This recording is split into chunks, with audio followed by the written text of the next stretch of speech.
Welcome. If you clicked on this video, then you must be a longtime fan of Ghost in the Shell in the cyberpunk genre. And if you're like me, then you wonder what it would be like if the Ghost in the Shell Section 9 team were simulated within the game Cyberpunk 2077. Therefore, I have taken the core members within Ghost in the Shell, Motoko, Bauto, Togusa, Saito, and Ishikawa, and simulated their roles within the game Cyberpunk 2077. To do this, I have crafted a formula that analyzes each character's role inside of Section 9. The evaluation formula uses both qualitative and quantitative reasoning to test each character's effectiveness within a cyberpunk meta.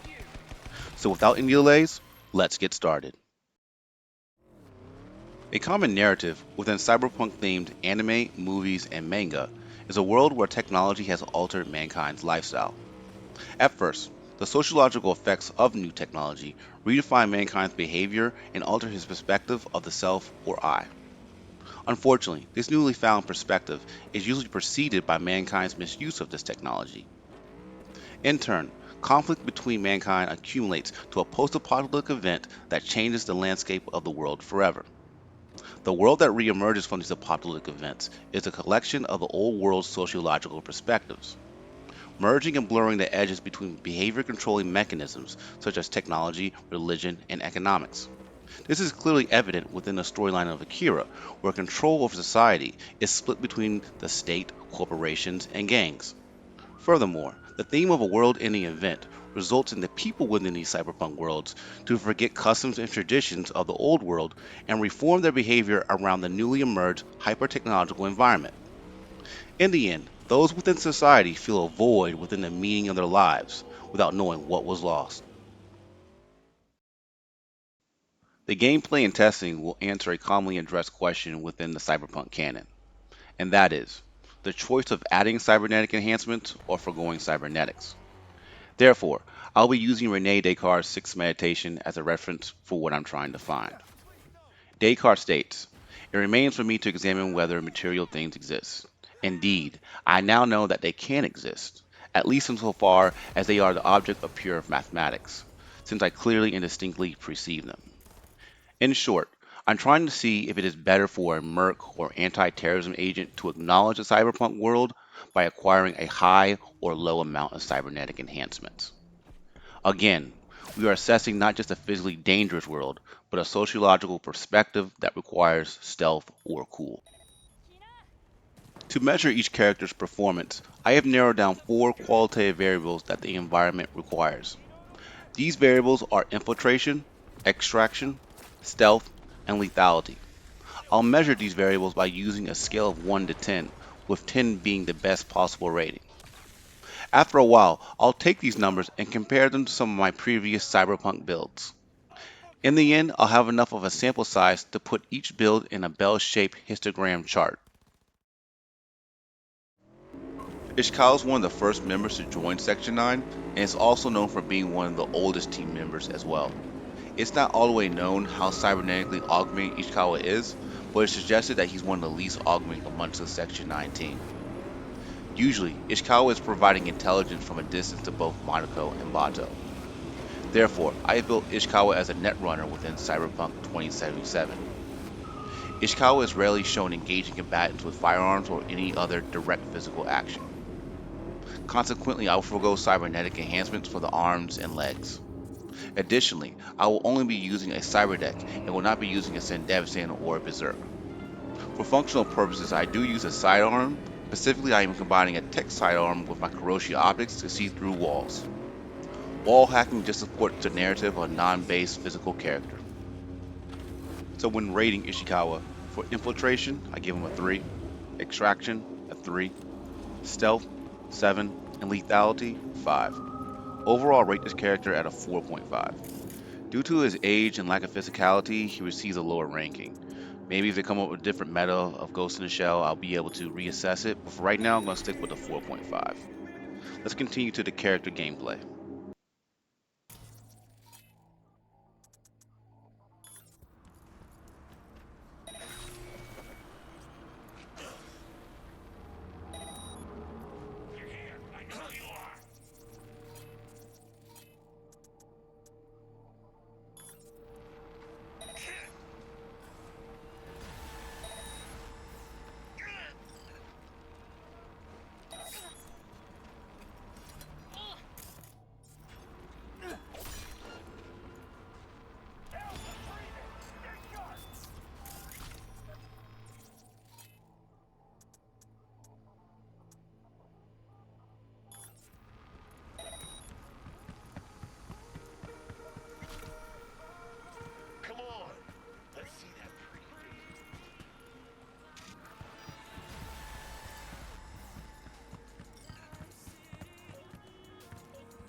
my own guys. Okay.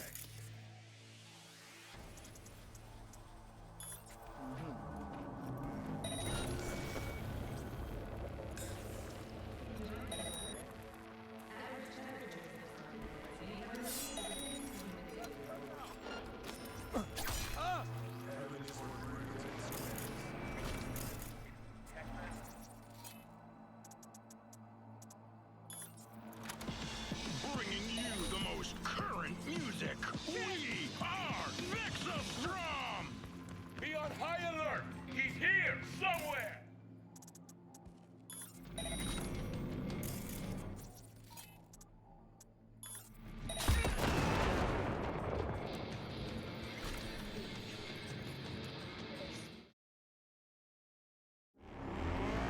In my examination of Bauto, I deduced that he specializes within areas of body, intelligence, and technical ability. This analysis is based on the Ghost in the Shell timeline that starts from Ghost in the Shell 1995 to Ghost in the Shell Standalone Complex Second Gig 2004. Like his colleague Motoko Kusanagi, Bauto is almost a full cyborg himself. Due to his cybernetic enhancements, the potential for what Bauto can do is almost limitless. Again, as mentioned before, the creator of Ghost in the Shell, Masamune Shiro, used the German counterterrorism unit GSG-9 as a reference for creating Section 9. Therefore, Bauto's role gives a wide selection of weapons to choose from. This includes sidearms, shotguns, power weapons, and small utilization of knives. The weapons that were left out of this build include sniper rifles, katanas, revolvers, and any melee weapons, except for incapacitating a cyber psycho. For cyberware, I've decided to use a dual operating system that includes a cyberdeck and Sandevistan. Additionally, I have chosen to use a projectile launcher for the arms and double jump for the legs. When I rated Bauto in infiltration, I gave him an 8, extraction, 8, stealth, 8, and lethality, I gave him a 10. Overall, I rate Bauto with an 8.5. His wide range in the utilization of weapons and cybernetics gives him a high rating. Additionally, his combat tactics gives his team a much lethal edge. Now let me show you some gameplay footage. I repeat, code 0 in this area. All units resume normal duties.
Motoko can be described as a fast-moving stealth character that also has the ability to hack networks and firewalls.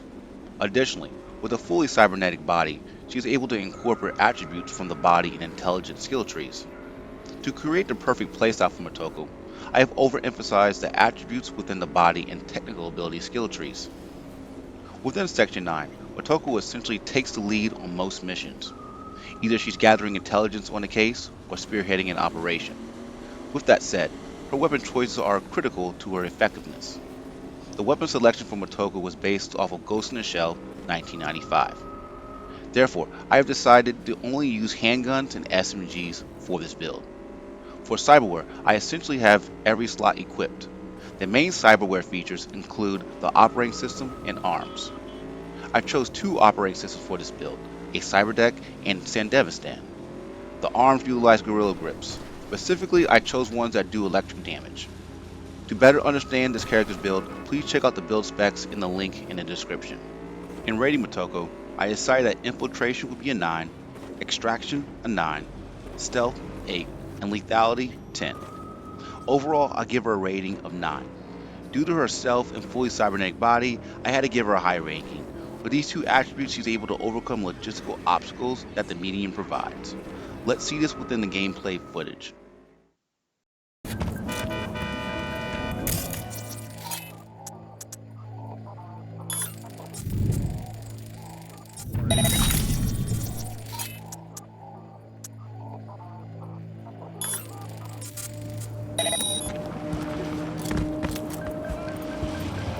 Tell me straight. Who are we?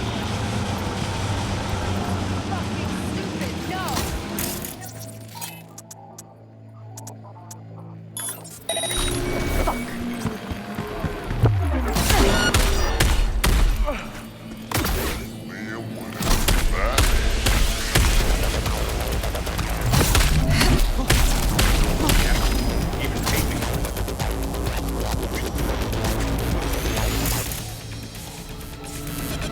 Not that.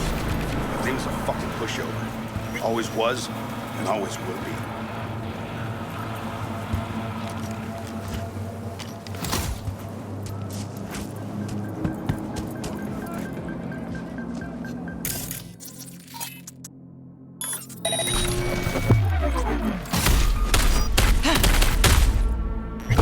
She's close.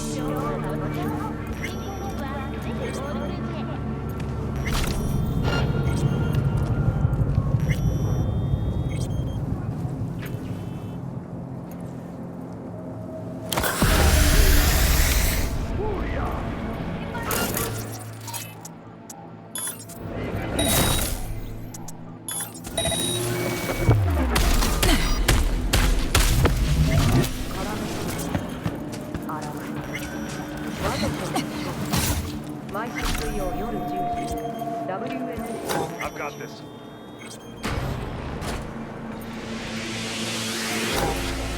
I'll take that.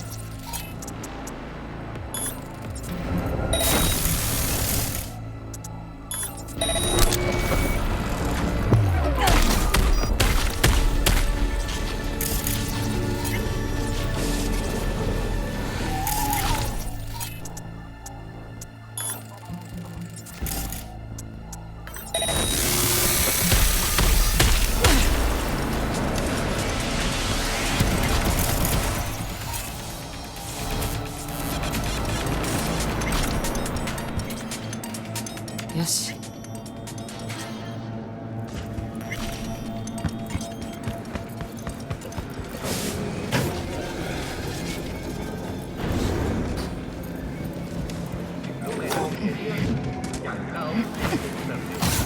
Todos nuestros empleados cuentan con seguro de salud básico desde el primer día.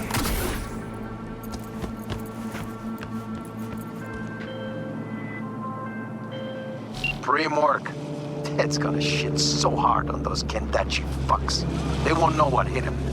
Anyways, respect for running a tip-top op, closing the contract, and releasing your eddies.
Jesus Christ.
The role that Togusa facilitates is one of a private investigator or interrogator.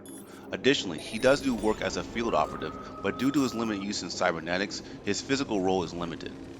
This can be seen in Ghost in the Shell 2 Innocence, when Togusa is pulled back by Bauto when failing to breach the stairway. This scene is important because Bauto is the first person to see the grenades being thrown down the stairway. Bauto has cybernetic eyes and auto-locks onto the grenades and shoots them. Thusly, his cybernetic eyes prevents the death of both of them. This is relevant because in Cyberpunk 2077, you can acquire eye implants that can target grenades in midair. Opposite to this defect is the benefit to the lack in cybernetics. In Ghost in the Shell 1995, Motoko mentions why they need a guy like Togusa in Section 9.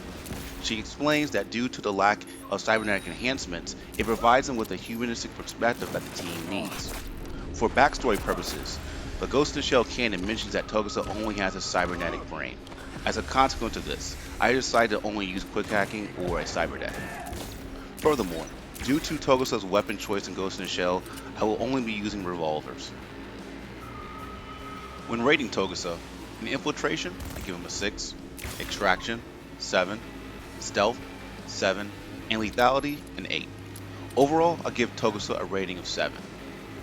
Togusa's usage of a revolver is surprisingly very lethal.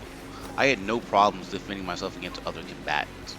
Additionally, because of the lack in cybernetics, it forced me to use the environment more effectively. Now I'm starting to think that use of cybernetics should be suggested, not required when concerning effectiveness. Let's take a look at this within the character gameplay. Was to live in the machine, their reality is biology.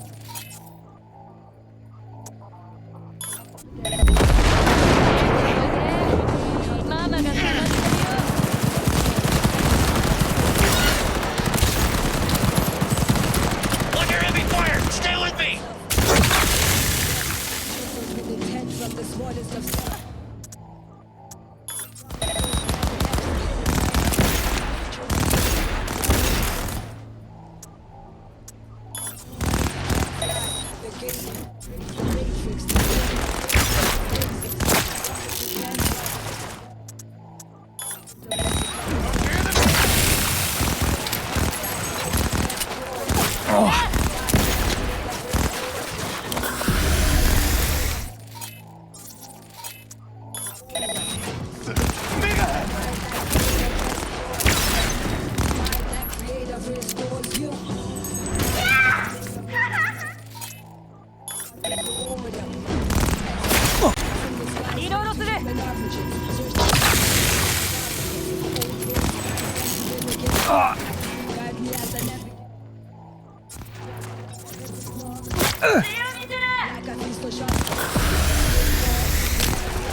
Winding back the common Violence like the chanting down of Babylon. Nanobot rebellion, extinction of the humanoid.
Saito is Section 9's elite sniper and works closely with Ishikawa. This character has a limited usage of cyber implants.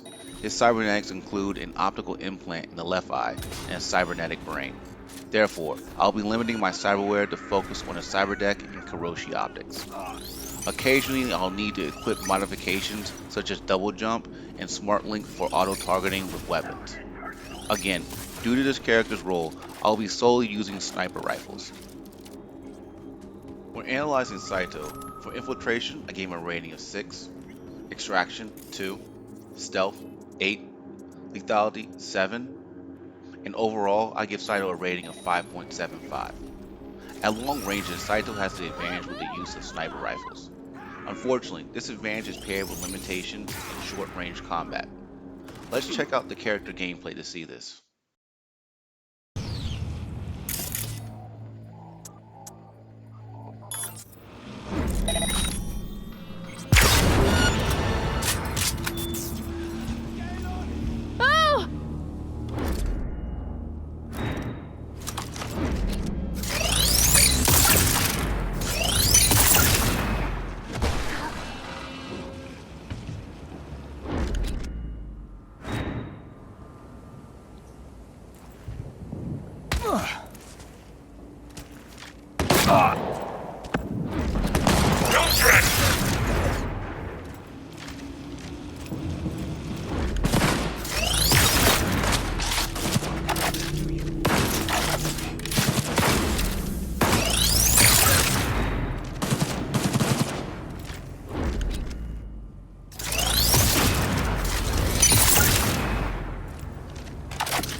In summation, I have concluded that a high acquisition of cybernetics will be the most realistic option for most scenarios. But at the same time, I could not reject the alternative hypothesis of a low amount of cybernetics being effective. The truth of having a low amount of cybernetics is centered around your confidence number, meaning the chance of you pulling off a job or op without everything going to hell in a handbasket. Certainly, in many scenarios, you won't have any issues pulling things off. Unfortunately, this isn't a world that's put together by normal scenarios and predictability. Almost all the time, you are adjusting to dynamic scenarios that are highly deadly. Therefore, without a high amount of cybernetics, you are only gambling with your life. Lastly, I've compiled everything into a website and we updating this frequently. This project has been so lengthy that I figured that I should just complete the basics for the web page to start. As I play through each character and get them to level 60, I'll go back and update their appearances, cybernetic choices, and mods. The base character archetypes will stay the same. I'll just add little tweaks here and there to them. Later, I'll do individual character breakdown videos. If you guys want me to do more character build guides for other Ghost in the Shell characters, let me know in the comment section. Thank you, and make sure to like, comment, and subscribe. I'll see you in the next one.